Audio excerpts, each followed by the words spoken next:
আমরা আজকে বানাবো বাইগুনি চা। প্রথমে বাইগুনগুলা সিল্লা নিমু আর এটা কাইটটা কুচি কুচি করমু। এটা এমন ভাবে কুচি কুচি করমু যেন এটা ছোট ছোট হয়। যেহেতু আমি চিচা মাছ দিয়ে রান্না করবো তার জন্য এটাকে ছোট ছোট করে কাটা লাগবো। ছোট ছোট করে কাটা শেষ হয়ে গেলে এইগুলোকে আমি পানি দেয়া ধুয়ে নিমু। ছোট ছোট করে আমার এখানে কাটা শেষ। এখন আমি এগুলোকে পানি দেয়া ধুয়ে নিমু। এমন ভাবে ধুয়ে নিমু কারণ যাতে কোনো প্রকার ময়লা না থাকে। এই দিক দিয়া বাগুন কাটার সময় বাগুনের ভিতরে পোকা দেখছিলাম, যার কারণে বারবার দেখা দেখা কাটা লাগতেছে। কাটাকাটি শেষ হয়ে গেলে আমি এইগুলারে পানি দিমু। পানি দিয়া এইগুলাকে ধুয়ে নিমু। এই দিক দিয়ে আমি আলু কাটতে বইলাম। দুইটা আলু ফালা ফালা করে কাটতে নিলাম।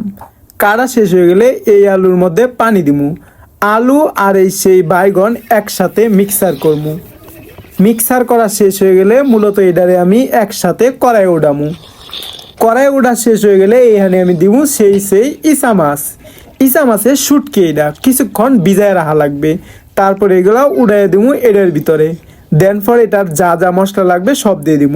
রসুন কুচি, পেঁয়াজ কুচি, হলুদ, মরিচ, লবণ এবং পরিশেষে দিয়ে দিব সেই অরিজিনাল সয়াবিন তেল। সয়াবিন তেল এক্সের মজা। সয়াবিন তেল দেওয়ার পর এইগুলারে আমি হাত দিয়া মাইকা নিমু।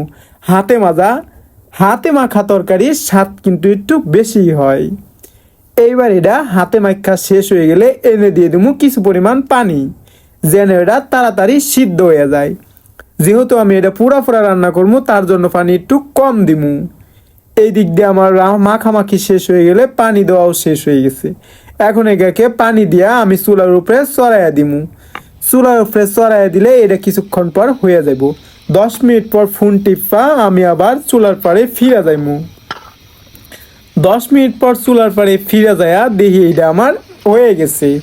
তরকারি রান্না হয়ে গেছে। এখন আমি এইগুলারে লয়ে আইমু, মানে একটু উল্টা পাল্টা দিলাম। তারপরে এইগুলারে আমি আরেকবার দিলাম। আর 10 মিনিট পর যায় দেখি কি অবস্থা। কিছুক্ষণ পর যায় দেখি এটা আমার একদমই পারফেক্টলি হয়ে গেছে। এখন আমি এটারে লয়ে আইমু। এ আমার হয়ে গেল বাইগুন দিয়া ইসা মাছ। আপনারা এমনভাবে ট্রাই করবেন। আজকে যেহেতু ভাত খাইমু না, খাইমু আমি মুড়ি, তাই মুড়ির মধ্যে নিয়ে নিলাম এই সেই সিঙ্গর মাছ আর সে বাইগুন ইসা অনেক স্বাদ। তো আপনারা এভাবে রান্না করবেন, এইভাবে কিন্তু অনেক মজা। এই ছিল আমার আজকে ভিডিও। সবাই ভালো থাকবেন। Tata, good bye. বিসমিল্লাহ।